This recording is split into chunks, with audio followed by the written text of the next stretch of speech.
Olá para todos, mais uma vez estou aqui. Então, meu nome é Durval Costa, eu sou médico infectologista, já trabalho como infectologista há bastante tempo, sou doutor em infectologia pela Unifesp, tenho título de especialista em infectologia pela Sociedade Brasileira e trabalho hoje em alguns hospitais, e alguns desses hospitais são hospitais que têm parte acadêmica, essencialmente com médicos residentes na área de infectologia e também em algumas outras áreas que passam com a gente, especialmente clínica médica.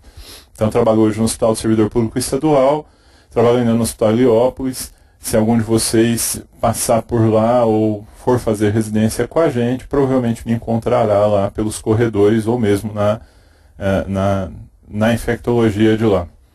E hoje nós vamos conversar sobre um assunto que é um assunto bem complicado do ponto de vista de avaliação. É um assunto que é muito recorrente em provas de concursos de residência médica.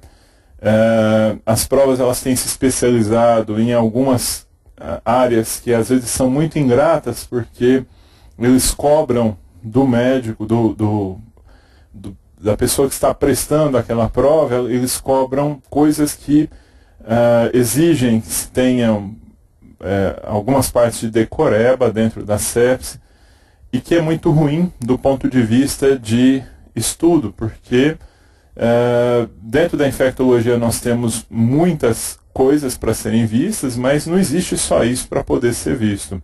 Então a ideia nesta aula de aproximadamente 1 hora é que a gente relembre alguns assuntos que são bastante comuns, e eu vou falar também de algumas partes que são muito frequentes nas provas de residência. Eu tenho feito esse comentário dessas questões de residência médica nos últimos 5 anos, então vou falar principalmente nesses últimos 5 anos e principalmente nos últimos 2 anos, de vez em quando algum aspecto tem caído mais em provas para que seja de uma maneira mais simplista, mas para que seja fixado, para tentar ajudar de alguma forma na hora que vocês estiverem fazendo essas provas aí. Bom, quando a gente vai falar de sepse, a gente precisa dizer de termos que são frequentemente utilizados dentro do assunto sepse. E esses termos basicamente são essas 6 palavrinhas que estão aqui nesse primeiro slide, e tem uma 7ª palavrinha que eu vou mostrar por último, mas essas 6 palavras são as palavras que são mais ditas, e muitas vezes elas são cobradas para que se tenha a definição do que é uma coisa, do que é outra. E aí nas questões de residência médica, às vezes o que cai assim, ele te mostra qual é um caso clínico e pede para você classificar esse caso clínico dentro de uma destas palavras. Ou o contrário, ou ele te dá a palavra e ele pede para que você, nas alternativas, responda qual seria o melhor padrão de quadro clínico que poderia se encaixar nisso. De uma maneira geral, é muito fácil, desde que você leia uma vez e entenda a sequência das coisas, não tem grandes problemas, né? Mas a gente precisa falar de bacteremia, a gente precisa falar de SIRS, que pode ser escrito SIRS ou SRIS, e na verdade isso independe, na verdade, em inglês ou em português, da maneira como tiver escrito. E o que é importante é que se saiba o que é a SIRS. É importante que se fale em sepse, apesar de sepse ser o nome do capítulo, a gente tem uma definição de sepse propriamente dito. É preciso que se fale em choque séptico, em sepse grave e na MODS, que também é uma outra sigla que vem do inglês. Nós vamos conversar um pouquinho mais adiante sobre ela, mas com alguma frequência aí, esse termo é utilizado para cobrar dentro de questões de residência médica. Existe um termo a mais, que é o termo septicemia. Então, septicemia é um termo que era muito usado principalmente por médicos há 20, 30, 40 anos atrás. E é um termo que ele não deve ser usado atualmente. A septicemia, ela está muito relacionada ao fato de eu ter uma sepse por bactérias. A gente sabe hoje que as sepses elas não são só por bactérias. Eu posso ter sepse por fungos e eu posso ter sepse por vírus. Exatamente por causa disso, esse termo ele é evitado, né? E desde 91, quando foi reorganizado essas definições, então já tem aí bastante tempo, tem 24 anos, desde que essas definições elas foram reorganizadas, esse termo ele foi banido do contexto de classificação de uma infecção que seja difusa ou não. De qualquer forma, por que eu estou colocando ele aqui? Porque nas questões ele ainda aparece bastante. E ele deve ser excluído por vocês de uma definição dentro dessa. Sempre que aparecer, evitar, não deixar usar e saber que é um termo que não é correto de ser usado. Bom, começando então pela bacteremia. Quando eu falo de bacteremia, e aí de novo a gente tem uma complicação, alguns autores preferem falar bacteriemia, mas o termo no dicionário de português realmente é bacteremia. E quando eu digo bacteremia, a gente tem que lembrar que esse é um termo que também é errado, apesar de ter sido mantido. Por quê? Porque eu posso ter fungos causando infecção, eu posso ter vírus causando infecção, e o termo certo seria infecção da corrente sanguínea. Então, uma bacteremia nada mais é do que uma infecção da corrente sanguínea, que não necessariamente vai ser por bactérias. Ela pode ser por bactérias, mas ela pode ser causada por fungos, ela também pode ser causada por vírus. Então, apesar da septicemia ter saído dessa denominação, a bacteremia ela ainda ficou e ela ainda é fortemente usado. E geralmente quando a gente fala em bacteremia, o aluno, o médico, ele lembra, é aquela situação onde o paciente tem um tremor, e aí logo em seguida ele faz a febre. Então aquele tremor é o momento em que está tendo a disseminação dessa bactéria pelo sangue e está fazendo todo esse tremor aí, depois logo em seguida vem a mediação por interleucinas e vai fazer a febre, levando o paciente a ter febre. Isso pode acontecer não só por bactérias, isso pode acontecer em outras situações também.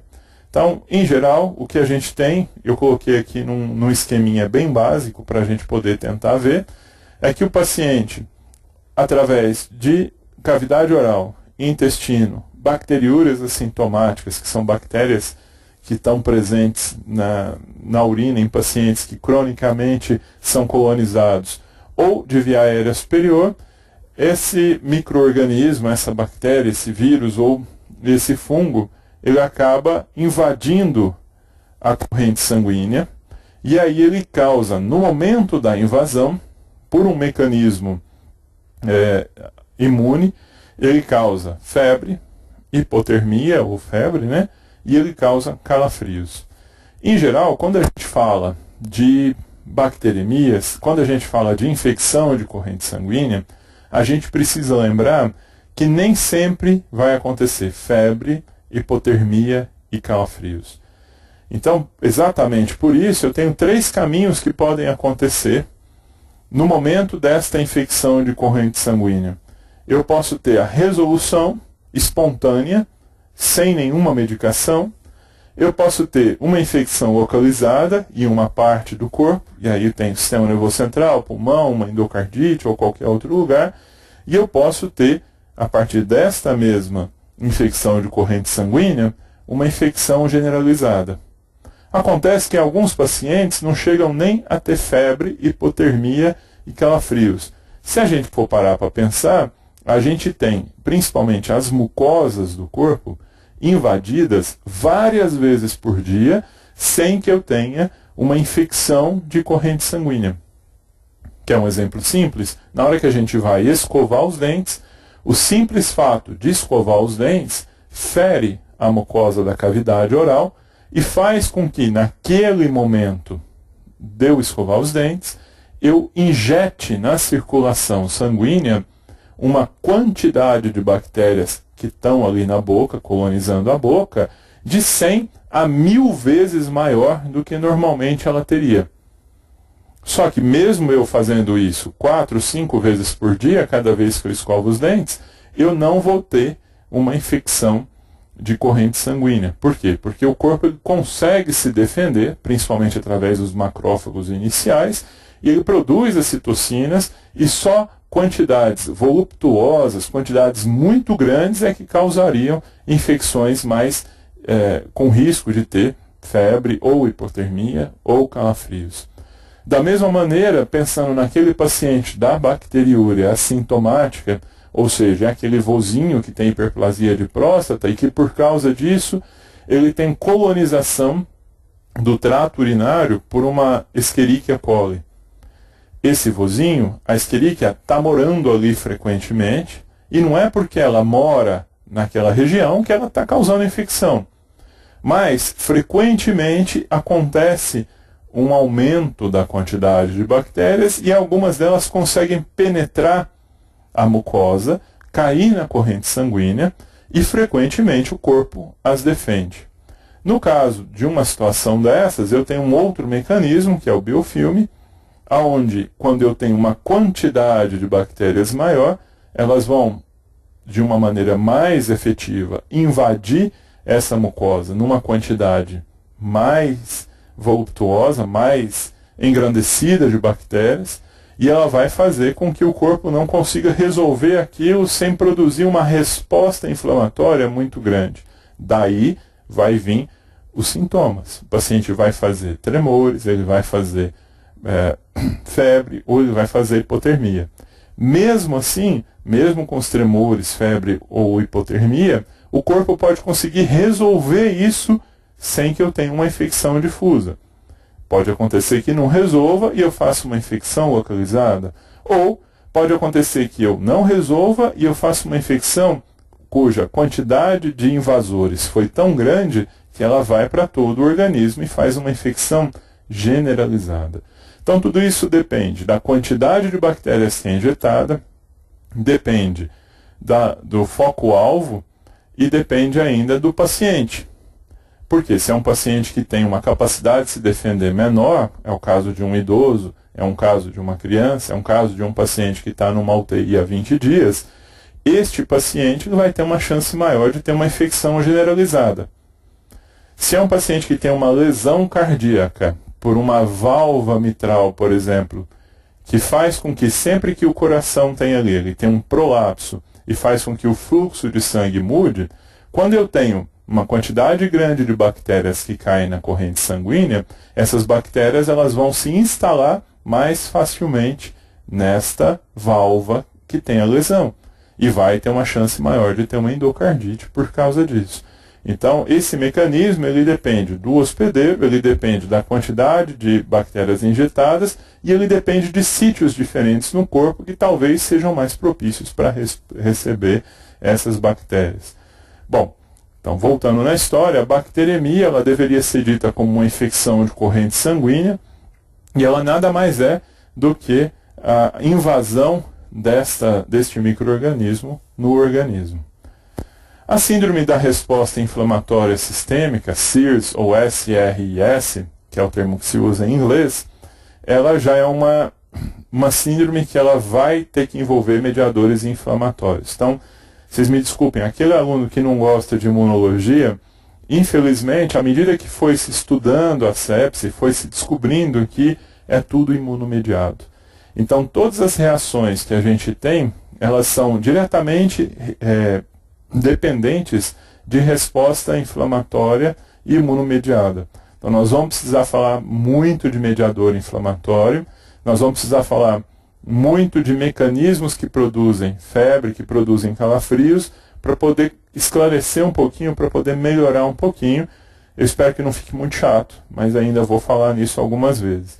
Então, no paciente que tem essa mesma invasão da infecção de corrente sanguínea, eu vou ter, através de mediadores inflamatórios que são liberados, eu vou ter algum tipo de secundária à lesão. Então, vou ter o calafrio e o mal-estar. Mas, de qualquer forma, eu não tenho calafrio, febre ou hipotermia só por invasão de bactérias, fungos ou vírus. Eu posso ter um trauma E pelo mecanismo do trauma, o trauma ele pode ser tão importante que ele faz com que o corpo libere essa mesma resposta inflamatória e produza febre, e produza tremores, e produza calafrios, e produza, às vezes, hipotermia. Eu posso ter uma inflamação, não necessariamente relacionada a uma infecção, que também seja tão importante que faça a liberação via imunomodulação desses mesmos mediadores inflamatórios. Então, quando eu falo em SIRS, eu estou dizendo, na verdade, que é uma resposta inflamatória imunomediada a alguma coisa que estimulou essa resposta inflamatória. Essa alguma coisa pode ser uma infecção? Pode, legal. Mas pode ser um trauma. Por exemplo, um politraumatizado pós-acidente automobilístico, ele vai fazer aumento de PCR, ele vai fazer febre, ele vai fazer taquicardia e ele vai fazer uma baita de uma resposta inflamatória.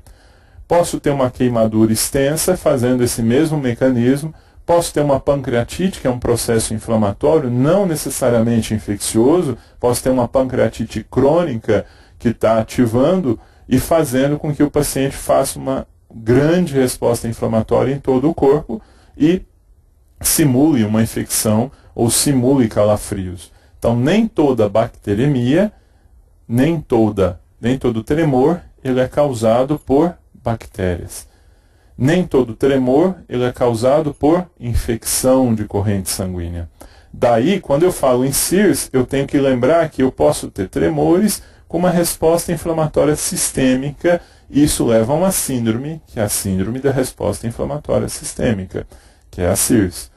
Para eu classificar um paciente com SIRS, de uma maneira bem simplista, eu tenho uma tabelinha com 4 itens e eu preciso de 2. Quais são os critérios?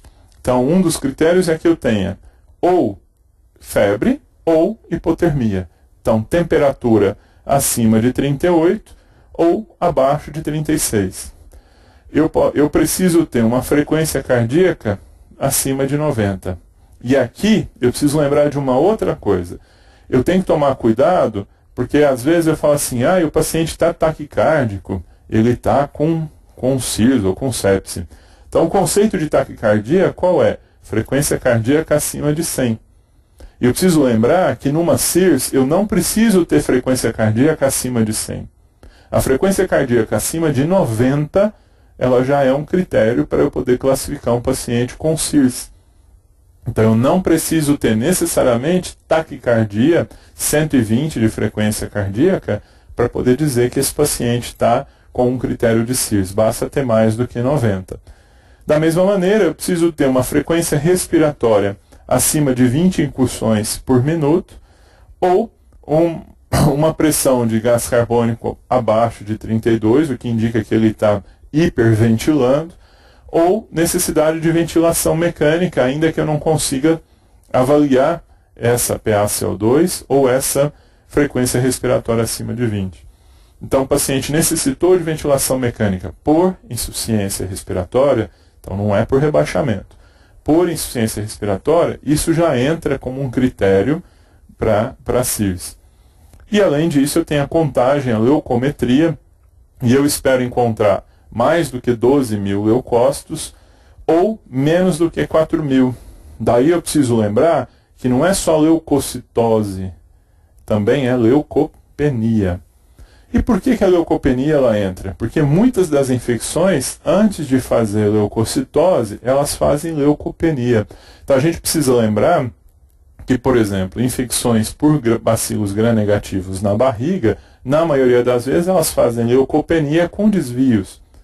Uma infecção, mesmo que ela não seja bacteriana, mas se ela for viral, e se ela estiver levando a uma viremia, e se ela estiver levando a uma sepse por vírus, ela pode fazer uma SIRS com uma leucopenia, porque a infecção viral geralmente ela faz leucopenia.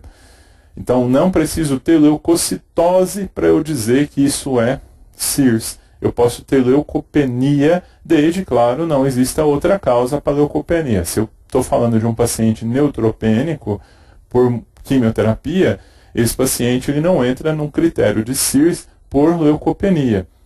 Por quê? Porque existe uma outra causa que faça esses leucócitos estarem abaixo de 4 mil.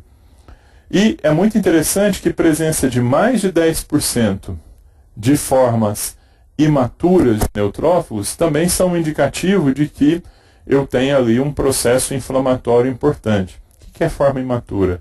É o famoso desvio à esquerda. Quando eu tenho uma neutrofilia, ou ainda que eu não tenha uma neutrofilia, quando eu tenho várias células jovens, eu tenho muitos bastonetes, eu tenho mielócitos, eu tenho promielócitos, e associado à leucocitose ou à leucopenia, e sem ter outra causa para isso. De novo, voltar no neutropênico por quimioterapia, eu vou ter células jovens sem necessariamente serem de uma CIRS. Então, pensando nesses 4 critérios, se eu tiver 2 desses 4 critérios, eu já digo que esse paciente ele está em CIRS. Então, quando eu falo em CIRS, eu não estou falando de foco de infecção, eu não estou falando de infecção necessariamente, eu estou falando apenas numa avaliação de uma resposta inflamatória. Essa resposta inflamatória ela vai ser posteriormente avaliada para poder se descobrir qual que é a causa de uma resposta inflamatória tão importante, sistêmica, como ela está acontecendo. E aí, logo em seguida, a avaliação, as medidas, elas não têm que esperar outras coisas acontecer. Você vai fazendo tudo ao mesmo tempo, mas você está classificando aqui quando eu ainda não tenho definido qual é o lugar que está fazendo tudo isso acontecer. Quando ainda não está definido se tem infecção, se tem queimadura, se tem uma pancreatite ou se tem alguma coisa que está fazendo tudo isso acontecer. E aí, se eu tiver um foco infeccioso que leve a um padrão de CIRS, aí sim eu faço o diagnóstico de sepse. Então, o que é a sepse? A sepse é uma CIRS decorrente de um foco infeccioso. E o infeccioso pode ser bacteriano, viral, pode ser fúngico, mas eu vou ter que ter um foco, e esse foco, ainda que suspeito no início, ele vai ser o causador de todo aquele processo sistêmico que está levando o paciente a desenvolver essa CIRS. E por que acontece? Ela acontece exatamente por um aumento, por um upregulation dos genes que são genes pró-inflamatórios. Então hoje a gente sabe que o corpo humano ele possui genes que são codificados especificamente para fazer uma resposta inflamatória sistêmica. Eles são codificados para a produção de mecanismos específicos que, numa cadeia, vão aumentar essa resposta inflamatória. Por isso que a gente diz que é um upregulation destes genes. São os genes que são chamados de pró-inflamatórios. E esses genes pró-inflamatórios, eles nada mais vão fazer do que ativar células imunes que vão ser responsáveis por desencadear lá na ponta todo esse processo de inflamação. Quando eu falo em inflamação, eu não estou falando apenas em febre, em calafrios. Eu estou falando em mecanismos que ajudem a proteger o organismo, mas que acabam muitas vezes a destruir o organismo. Pensando em todo esse quadro de sepse, algum tempo atrás, alguns anos, um grupo de pessoas que mais estudavam sepse no mundo resolveram fazer um comitê de avaliação que fizesse estudos mais aprofundados de como diminuir mortalidade na sepse, de como agir na sepse, de como programar medidas que fizessem uma avaliação que fosse contínua na sepse. E daí surgiu um termo que é o Sepsis Surviving Campaign, que nada mais é do que o termo em inglês é um comitê de sepse, seria a campanha de sobrevivência na sepse. E qual foi o resultado de tudo isso? Deu tão certo que eles começaram a ver, através de estudos, que começaram a ver anualmente se haveria necessidade, com a saída de novos estudos, de ir mudando protocolos de ação num paciente com sepse para poder garantir uma sobrevida maior, um diagnóstico melhor e, consequentemente, para conseguir lidar melhor com a sepse. Esse grupo ele se reúne uma vez por ano e, sempre depois da reunião, eles publicam uma cartilha, né, que é uma resolução desse comitê, E, em geral, atualmente, todos nós seguimos essas recomendações a fim de melhorar a sobrevivência dos nossos pacientes. Do ponto de vista de provas de residência, por que o Sepsis Surviving Campaign ele é tão importante? Porque ele indica quais são as medidas a serem tomadas. Isso é um prato cheio para o examinador que faz as provas de residência, porque ele adora colocar pequeninhos macetes, pequeninhos coisas dentro dessas rotinas e fazer com que você, aluno, tenha que saber as principais medidas do pacote de cuidados que a gente faz para o paciente. Bom, voltando aqui na história da sepse, eu posso ainda ter a classificação de sepse grave. E aí, um quadro de sepse grave é um quadro onde eu vou ter um perfil de sepse, então eu tenho uma CIRS com a identificação ou com a suspeita de um foco, de uma infecção, e associado a isso eu vou ter a disfunção de um órgão-alvo no corpo. Quando eu falo de órgão-alvo, são órgãos importantes, mas que vão me adiantar que vai ter problema especificamente naquele órgão e que esse cuidado ele precisa ser diferenciado. Então eu posso ter, por exemplo, no sistema cardiovascular, uma pressão arterial sistêmica abaixo de 90 ou uma PAM, uma pressão média, menor que 70. Posso ter no renal uma insuficiência renal aguda ou um débito urinário menor do que meio ml por quilo. Só para lembrar uma coisa, quando eu falo em disfunção de órgão-alvo, eu preciso excluir que não tenham outras causas que estejam fazendo essa disfunção.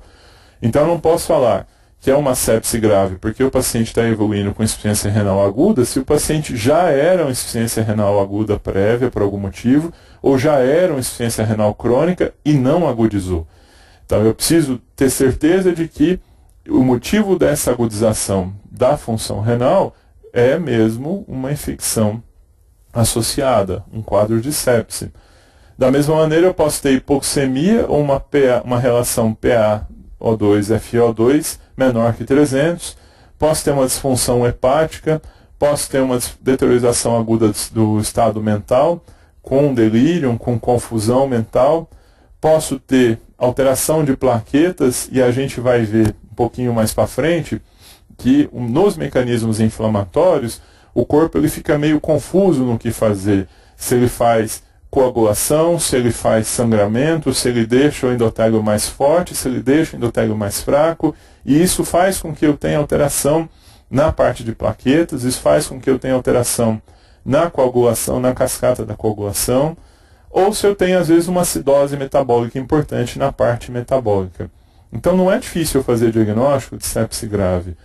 Na verdade o que eu preciso é procurar um órgão-alvo e ver se esse órgão-alvo está acometido. Se ele estiver acometido, o paciente passa a ter sepse grave associada.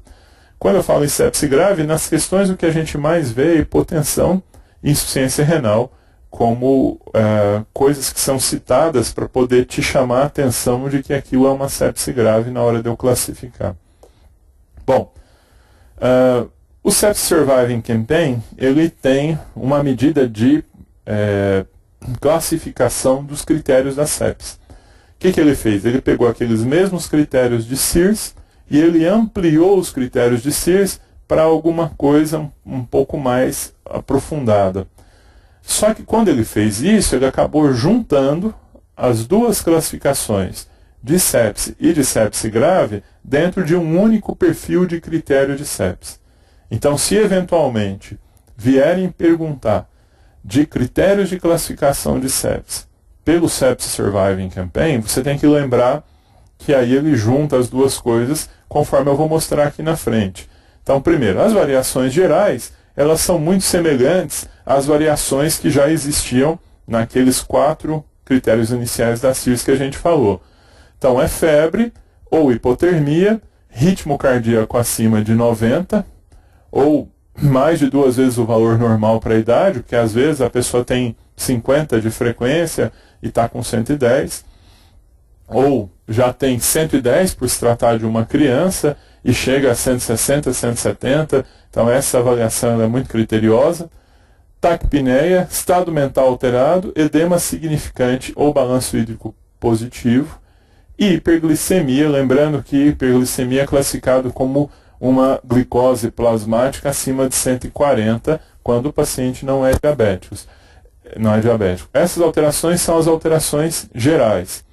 Mas eu preciso, além disso, de ter, junto com isso, uma infecção documentada ou suspeita, e basta que eu tenha um desses sinais inflamatórios. Então, quando eu falo de sinal inflamatório, aí entra os leucócitos acima de 12 ou abaixo de 4.000, contagem normal de leucócitos, mas com o desvio, os mesmos 10%, a proteína C reativa plasmática maior que 2 vezes acima do valor normal, e aí quando a gente fala de PCR, aqui ele está falando de um PCR que é um PCR específico, não é o PCR geral, né, que é feito por uma metodologia muito mais específica para inflamação.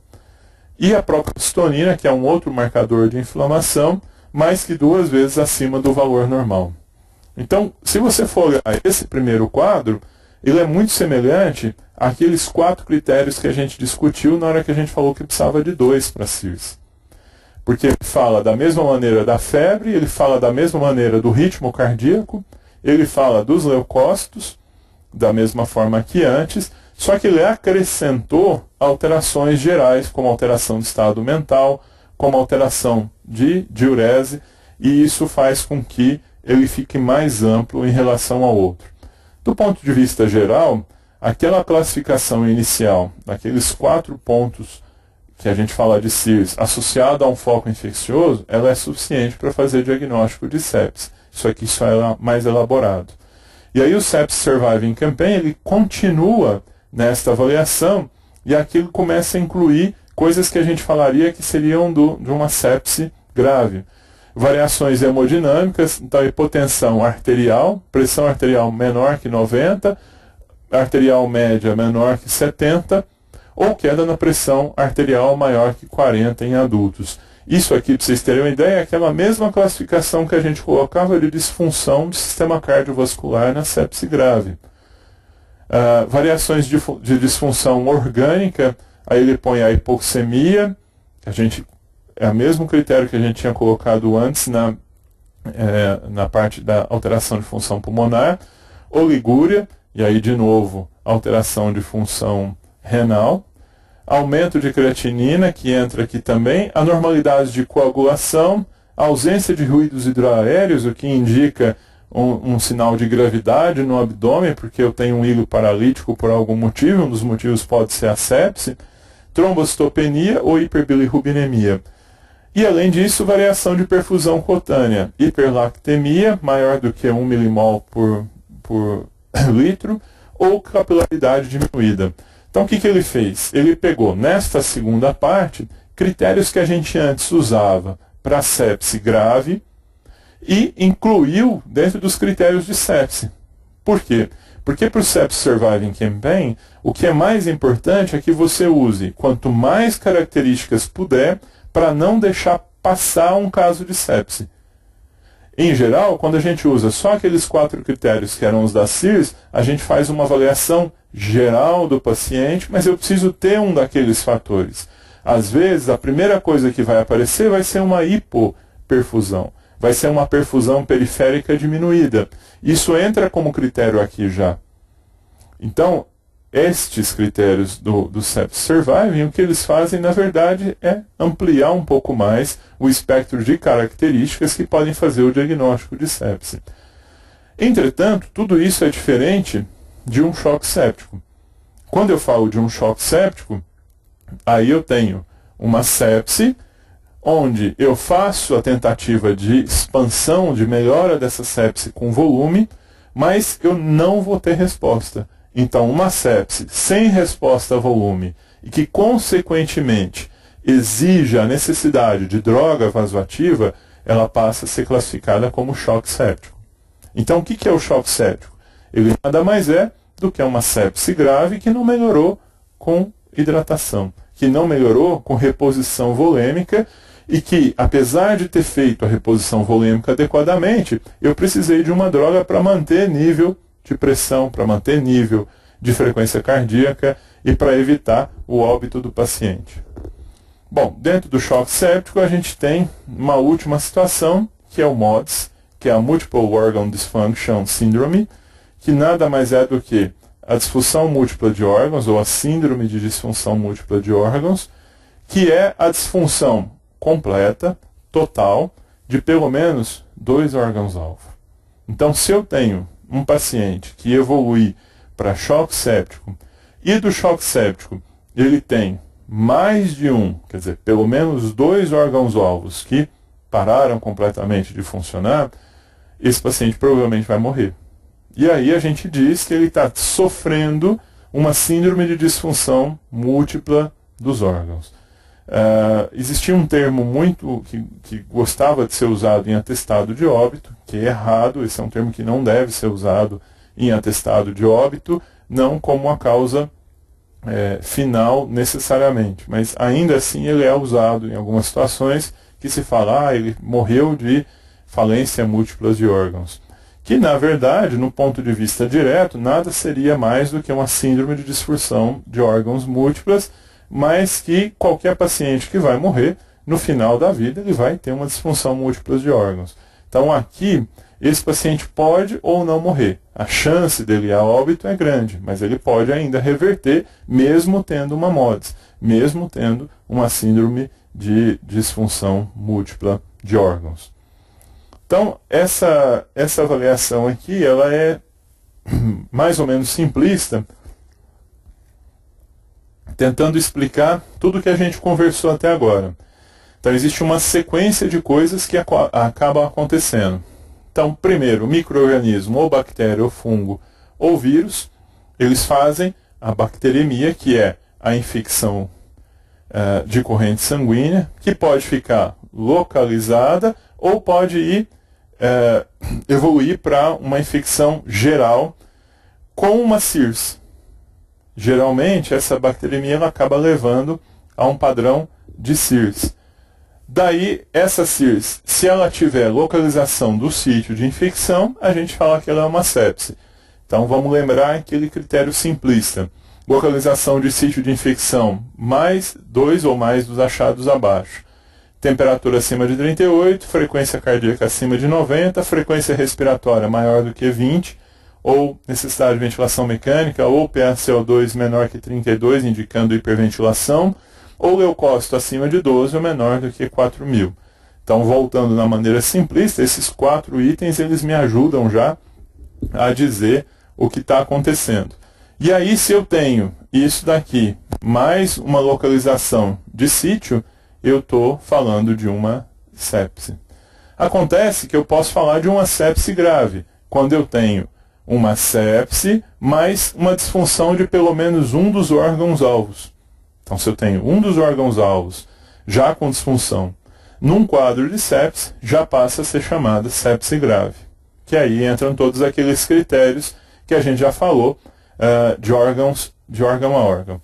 E se eu tenho um choque séptico, aí eu vou ter uma sepse grave com hipoperfusão refratária, reposição volêmica correta, com necessidade de droga vasoativa. Por último, se mesmo assim a droga vasoativa não resolve, eu não consigo ter o controle desse choque séptico, esse paciente começa a ter disfunção completa de 2 ou de mais órgãos, evoluindo para MODS. E aí é a síndrome de disfunção múltipla de órgãos, que ele pode evoluir para a cura dependendo do tratamento, mas que na maioria das vezes, quando ele instala um quadro de MODS, ele evolui para óbito. Então esse é o ciclo básico de um quadro de sepse, desde a bacteremia até o óbito do paciente.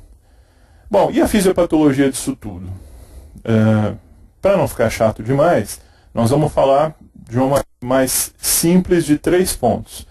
Primeiro ponto é que quando eu entro com um componente de infecção, seja ele bacteriano, aqui está bacteriano, mas poderia ser viral ou poderia ser fúngico, eu vou agir em 3 partes. Então eu vou ter a ação no endotélio, eu vou ter a ação nos neutrófilos, e aqui nós estamos falando de neutrófilos de uma maneira geral, e eu vou ter ação nos monócitos e os macrófagos, que são os primeiros a serem ativados para essa resposta celular. No endotélio, o que eu vou ter com essa invasão é um aumento do fator tecidual e um aumento de moléculas de adesão. Ora, se eu aumento as moléculas de adesão, eu facilito eu ter mais coagulação naquela região. Então, o que o corpo está fazendo? Ele está tentando proteger o endotélio, mas indiretamente o que ele faz é aumentar a coagulação sanguínea por esse mecanismo de moléculas de adesão. Em compensação, essa alteração de neutrófilos, ela acaba estimulando citocinas que vão juntar com espécies de radicais que também vão aumentar a coagulação sanguínea. E, ao mesmo tempo, as citocinas vão produzir mediadores lipídicos que vão levar a uma instabilidade vascular. Ora, então de um lado eu tenho uma hipercoagulabilidade e de um outro lado eu tenho uma maior chance de formação de trombos, de coágulos. Está aí um mecanismo que explica por que muitos quadros de sepse grave ou de choque séptico acabam evoluindo para CIVD, acabam evoluindo para um mecanismo onde o corpo fica confuso naquilo que ele quer. Por quê? Porque essas citocinas, de um lado elas vão fazer oclusão microvascular e de outro elas vão fazer instabilidade vascular. Eu vou ter enfraquecimento capilar, eu vou ter vasodilatação, eu vou ter febre, mas ao mesmo tempo eu vou ter coagulopatia. Então, somando isso tudo, eu acabo evoluindo para uma falência de um órgão que fica bombardeado de citocina, de interleucina, de fator de necrose, de diversos imunomoduladores que vão deixar o órgão sem saber o que vai fazer. Peraí, mas é para hipercoagular ou é para trombosar? É para fazer o quê? O que vai proteger mais aquele órgão? É para vasodilatar, mas se eu vasodilatar, eu vou aumentar o fluxo, eu vou aumentar o risco de eu ter lesão endotelial. Então está errado. Então isso não dá certo. No final das contas, se isso não for controlado a tempo, o que vai acontecer é a falência daquele órgão que está sofrendo por tudo isso. Então aqui é um quadrinho com os principais mediadores da sepse, e o que é importante que se saiba é que em provas de residência, o que a gente tem são principalmente função de alguns imunomoduladores que são cobradas. A gente pode dividir eles em 5 grandes grupos: as citocinas pró-inflamatórias, as citocinas anti-inflamatórias, as quimiocinas, os fatores endoteliais e os mediadores lipídicos. O que nos importa do ponto de vista de questões de provas são principalmente as citocinas pró-inflamatórias, a TNF-alfa, as interleucinas 1, 6 e 17, porque elas causam bastante febre, hipotensão, indução de proliferação de linfócitos, ou seja, elas são as primeiras que são liberadas com citocinas, com quimiocinas, que vão aumentar esse aporte de resposta inflamatória numa CIRS. Então, geralmente, o que é cobrado, quando é cobrado, é qual é o papel do TNF-alfa, qual é o papel das interleucinas na resposta antes da inflamação começar. Isso não é tão frequente, ainda bem que não é tão frequente, mas é importante que se saibam que essas citocinas, elas são as causadoras do desencadeamento de toda aquela resposta imune sistêmica. As outras aqui eu tenho aumento de permeabilidade, aumento de reatividade, tem aumento de liberação de histamina em plaquetas, mas de uma maneira geral elas são pouco cobradas e são pouco importantes para serem conhecidas. Bom, e o tratamento? Está estranho, né? Nós falamos de critérios de sepse e aí nós já vamos para o tratamento? Sim, nós já vamos para o tratamento por uma coisa muito simples. Quando eu falo de sepse, eu preciso discutir como diagnosticar, mas se eu demoro no diagnóstico, se eu demoro em tomar uma medida, o paciente morre. Então, quando eu falo em tratamento, na verdade eu estou dizendo quais são as medidas que eu vou utilizar para controlar essa sepse. Então, esse pacote de medidas tem um termo em inglês que é bundle. Esse bundle é o pacote de medidas-alvo que é discutida para um paciente que chega para você e você vê ele pela primeira vez e já faz o diagnóstico de sepse.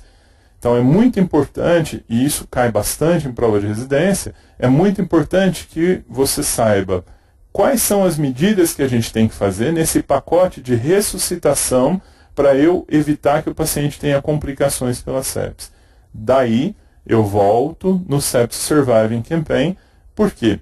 Porque eles criaram um pacote que divide a atenção nesse momento inicial em 2 momentos. É um pacote para ser feito nas primeiras 3 horas e um pacote para ser feito nas primeiras 6 horas. Isso já foi diferente, já foi nas 12 primeiras, nas 24 primeiras, quando começou era até nas 24 primeiras. Mas foi se vendo que o risco de complicação é tão grande que era muito preciso que se agisse o mais rápido possível. Daí, há 2 anos atrás, em 2013, houve essa mudança para um pacote de 3 horas e um pacote de 6 horas. E agora, em 2015, houve uma nova mudança do pacote de 6 horas. Então, o pacote de 3 horas não mudou tanto, mas o de 6 horas deu uma mudadinha que nós vamos conversar. Então, primeiro, vamos falar do que fazer com o paciente nas 3 horas iniciais. O que é isso, nas 3 horas iniciais? Isso é a partir do momento que você diagnostica o quadro. E não precisa ser você o médico. Às vezes o paciente chega no pronto-socorro, a enfermeira pode fazer o diagnóstico de sepse e a partir daquele momento já existe um protocolo que é desencadeado. Hoje a gente tem vários hospitais que fazem isso. Na pré-triagem ela faz o diagnóstico, ela faz a avaliação de que é um paciente com risco de gravidade e ela já dispara a avaliação do médico, mas ela já dispara o protocolo de sepse para evitar que esse paciente tenha complicação. Que é muito simples. Em 3 horas eu preciso fazer 4 coisinhas. Eu preciso ver como é que está o lactato do paciente, porque o lactato vai me dizer se isso é mesmo uma sepse ou se é só uma CIRS. Eu preciso fazer culturas, e aí quanto mais cedo eu fizer cultura, mais eu posso ir para o próximo passo, que é já começar o antibiótico. Ah, mas você falou que às vezes não é uma sepse, às vezes é uma CIRS. Só que esse tempo que eu perco pensando se é sepse ou se é CIRS, se for sepse, o paciente morre. Então, o que eu vou fazer? Eu vou administrar o antibiótico de amplo espectro, e se lá na frente eu vir que não era sepse, que era só uma resposta inflamatória por uma pancreatite, por uma queimadura, eu tiro o antibiótico. Mas aí eu já vou ter feito a coleta da cultura, eu já vou ter dosado o lactato e eu já vou começar a infundir a reposição volêmica. Então são os 4 passos. O primeiro é o lactato. O segundo é eu fazer a cultura, e o ideal é que essa cultura ela seja feita nos primeiros 45 minutos do momento em que o paciente foi diagnosticado com uma possível sepse. E eu administro antibiótico. E o ideal é que o antibiótico seja feito na primeira hora desta avaliação inicial. E aí eu já começo a administrar o volume. E o volume ele é feito preferencialmente com um cristalóide, 30 ml por quilo, se ele tiver com hipotensão, ou se o lactato, que vai ser dosado rapidinho, se ele tiver menor do que 4. Bom, e nas 6 horas seguintes? Nas 6 horas seguintes, eu vou avaliar a continuidade daquilo que eu fiz. Então, primeira coisa, eu vou associar vasopressor para a hipotensão que não responda à ressuscitação fluida, e aí eu já classifico ele como choque séptico e já penso em usar o vasopressor. Na persistência da hipotensão arterial, com uma pressão arterial média menor que 65, apesar dessa resolução, o que eu vou fazer? Ou eu faço uma repetição da avaliação criteriosa de todos os dados, ou eu vou realizar pelo menos 2 dos seguintes testes para saber se ele está com hipovolemia. Posso medir PVC, e eu não preciso esperar ele para UTI para medir PVC. Posso medir a saturação venosa de O2. Se eu tiver, posso fazer um eco à beira do leito para saber como é que está essa volemia toda. E eu posso fazer uma avaliação dinâmica de ressuscitação com elevação passiva da perna ou mudança do fluido de hidratação. Eu estava usando um cristalóide, eu vou e uso um colóide, por exemplo, para ver se eu respondo. Tudo isso para eu garantir de que o aporte de ressuscitação para esse paciente ele seja adequado. E aí eu vou medir o lactato novamente para saber se se o lactato inicial estava alterado, eu vou fazer essa aferição novamente. O que cai em prova? Cai em prova qual é o objetivo de uma ressuscitação nesse pacote de 3 horas e 6 horas. Qual que é o objetivo? Uma pressão venosa central acima de 8 milímetros de mercúrio e uma saturação venosa acima de 70% com lactato normal. Normalmente o valor é 4, ele tem que estar normal dentro desse valor. Então isso, infelizmente, esses valores, eles foram cobrados agora nas provas do final de 2014 para 2015, e vale muito a pena que você guarde isso. Bom, quais são os pontos mais importantes da ressuscitação inicial nas 6 horas? Então é aquilo que a gente falou. Cultura, ela tem que ser coletada em até 45 minutos. Antibiótico, e aí nós estamos falando de amplo espectro mesmo, em até 1 hora. Pressão venosa central entre 8 e 12, de preferência acima de 8. Pressão arterial média acima de 65. Débito urinário maior do que meio ml por quilo por hora. E saturação venosa central maior que 70%, ou saturação de oxigênio venosa mista maior que 65%. Então, este quadro são as dicas mais importantes de coisas que são ainda frequentemente cobradas em provas de residência. O que mudou nesse bundle do Sepsis Surviving Campaign em 2015? O que mudou foi que naquele pacote de 6 horas eu preciso avaliar de diversas maneiras. Então, quando a gente falou lá naquelas maneiras de avaliar, que eu posso usar o eco, posso mudar o cristalóide para coloide, posso ainda fazer uma avaliação dessa pressão venosa na beira do leito. Isso não estava descrito dessa maneira. Então a mudança lá não foi tão grande, mas o que é importante lembrar? O pacote de 6 horas, ele continua o que foi feito inicialmente no 3 horas, e a droga vasoativa, geralmente ela entra aí, se o paciente não teve resposta legal. Então, o que eu preciso entender? Chegou alguém no pronto-socorro a meio-dia, até 6 horas da tarde ele tem que estar compensado se ele estava num quadro de sepse. E depois das 3 da tarde, se você fez tudo direitinho e ele continua com hipotensão, sem resposta, é hora já de iniciar a droga vasoativa. Ele já vai estar com antibiótico, ele já vai estar com cultura coletada e ele já vai estar com medidas para poder melhorar esse quadro de sepse. Isso salva a vida do paciente. Isso impede o óbito. Então, a briga ela é contra o tempo. E esse foi o principal motivo de ter mudado isso há 2 anos atrás, quando mudou de 6 para 3 horas e de 24 para 6 horas os 2 pacotes de atuação. Bom, agora que nós, nesse capítulo, a gente muda, né? A gente fala primeiro de tratamento para depois falar em diagnóstico. Por quê? Porque quando eu falo de tratamento, de medidas que eu usei, o diagnóstico já estava ali no meio. Então, lembrar que o diagnóstico ele é feito com pelo menos 2 coletas de culturas de sangue, e aí eu tenho que falar, são 2 de aeróbio e 2 de anaeróbio, em uma coleta inicial, naqueles primeiros 45 minutos. Então, quando ele vai fazer a coleta naqueles primeiros 45 minutos, não é uma só. Na verdade, são 2 pontos diferentes, aeróbio e anaeróbio. Coleta de hemocultura do catéter, se é um paciente que está há mais de 48 horas com catéter. Porque às vezes ele está internado, ele já está com catéter central e ele evolui com uma infecção de catéter central. Então, sempre que ele está com sepse, eu preciso descartar o catéter como essa forma, principalmente se já está há mais de 2 dias com ele. Então, neste caso, eu vou lá e faço a coleta dessa parte também. A galactomanana, ela é um teste de ELISA que é utilizado principalmente em pacientes neutropênicos e em pacientes oncohematológicos, e ela nada mais vê do que ajudar na investigação de aspergilose e às vezes de cândida invasiva. Por quê? Porque ela pega uma parte da parede do fungo. Hoje a gente tem, além da galactomanana, a beta-1,3-glucana, que também pode ser dosada nesse perfil de paciente. Então, o neutropênico, além da hemocultura, eu também peço a galactomanana. E o exame de imagem, ele é muito importante, prontamente, o mais rápido possível, para confirmar uma possível local de infecção. Acho que é uma pneumonia? Cobra o raio-x. Acho que é uma infecção abdominal? vai discutir um ultrassom, uma tomografia, para poder tentar fazer esse diagnóstico, ainda que você tenha feito as medidas iniciais da maneira correta.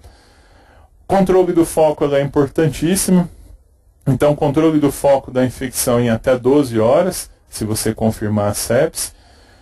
Quando eu tenho uma necrose peripancreática infectada, eu preciso tomar cuidado e adiar a intervenção até a avaliação definitiva. O que eu preciso lembrar? Um paciente que ele está em sepse, se você for fazer uma cirurgia abrir, ele vai ter um risco maior de morrer.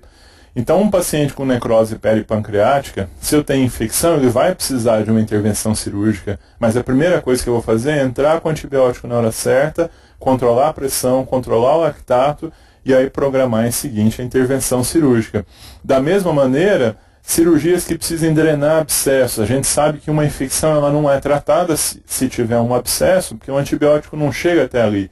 Se eu tiver a possibilidade, prefira sempre a drenagem percutânea, se tiver a possibilidade de fazer isso, a cirurgia, porque a cirurgia ela vai aumentar a mortalidade do paciente nesse momento inicial da sepse para fazer uma drenagem de um abscesso. Tire os dispositivos intravasculares de acesso antigos, logo após outro acesso ser estabelecido. Então, se eu estou achando que aquele catéter, se ele está com o catéter há mais de 48 horas, já vou discutir a retirada do catéter para poder resolver isso. Então, voltando, dicas e pontos importantes na parte do tratamento. Primeira coisa, antibióticos. Posso usar 1 ou 2 antibióticos, dependendo do sítio. Então, não sou obrigado a usar um só e não sou obrigado a usar 2 também. Dependendo do perfil do paciente, se é uma pneumonia, posso usar ceftriaxona e claro, se ele veio de casa. Se é uma infecção abdominal, posso usar piperacilina e tazobactam, se ele está internado já no hospital. Então, o que eu preciso, na verdade, é ter uma avaliação de qual sítio que eu quero tratar.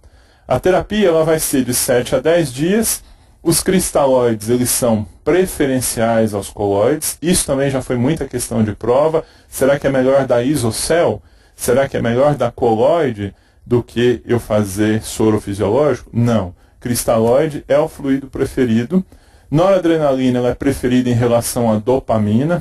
Então, atualmente existem muitas discussões se é a dopa, se eu usar a dopa, se realmente ela vai ser melhor ou não. Não, noradrenalina ainda é a melhor droga, mas a vasopressina ela pode ser usada em casos graves em associação com a noradrenalina para tentar fazer a melhora da pressão. Corticoide é um tema que já foi muito questão de prova. Eu uso corticoide na sepse ou não? Uso no começo? Não uso? Uso dose alta? Uso dose baixa? Então o que se sabe hoje? Corticoide não é essencial na sepse. Naqueles pacientes onde eu não tenho resposta de ressuscitação adequada com a volemia e com o vasopressor, o corticoide ele pode entrar como um adjuvante. Quer dizer, naquele cara que não melhorou com nada, eu posso dar corticoide se eu for dar dose baixa. Mas ele não é essencial. Ele não tem que ser iniciado no começo, como muitas questões de prova ainda colocam e muitos alunos ainda erram. Teste de ACTH ele já foi usado no passado para saber se usava corticoide ou não. Hoje em dia ele é proscrito, então não se usa mais teste de ACTH para saber se dá o corticoide ou não. E qual antibiótico a gente dá? O antibiótico é guiado pelo sítio. Então isso é muito simples. Do ponto de vista de tratamento, vai ter que ser um tratamento empírico mesmo. Ele tem que ser efetivo para cobrir o sítio que eu acho que está causando a infecção. Se é urina, eu penso em gram-negativos. Então, se eu usar uma cefalosporina de terceira geração, uma quinolona, num paciente que veio da comunidade, está de bom tamanho.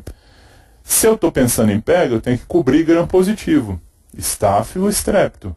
E aí eu tenho que usar oxacilina, se ele vem da comunidade, ou vanco, se eu estou pensando num paciente internado, que eu tenho risco de estáfilo aureus meticilino resistente. Infecção de origem hospitalar, tem que lembrar de gram-negativo multiresistente. Geralmente, a mínimo, é mesmo uma céfalo de quarta geração ou uma associação de inibidor de beta-lactamase, como a piperacilina tazobactam. Se é uma infecção por pseudomonas, de novo a céfalo de quarta, lembrando que a ceftazidima hoje ela quase não trata mais as pseudomonas, principalmente no hospital. E se o foco não é definido, eu tenho a opção de fazer cobertura ampla de acordo com o Sepsis Surviving Campaign. Então, se a gente voltar lá no pacote de 3 horas, ele fala fazer cobertura de amplo espectro. E depois, desde que eu tenha coletado culturas, eu descalono, eu diminuo o espectro do antibiótico quando as culturas vierem. O que é errado? Eu fazer amplo espectro e depois não tirar, porque aí eu aumento a pressão de resistência a bactérias. Bom, o que eu precisava falar era até aqui. Eu queria agradecer mais uma vez a oportunidade de falar de um assunto que é complicado, que é difícil. A gente precisa, na verdade, se ater a alguns pontos que são principais para as provas de residência, e um dos principais pontos na questão da sepse, o que mais cai de longe é aquela parte do tratamento, desses pacotes de medidas para fazer no início. Em segundo lugar, o que cai são as definições do que é sepse, do que é choque, do que é choque séptico, enfim. E por último, um pouco de mecanismos de fisiopatologia da sepse, que bem menos do que o restante, porque realmente é bem complicado se quiser complicar. Então, em outra oportunidade a gente se vê. Um meu muito obrigado e estou à disposição para dúvidas se necessário. Tchau.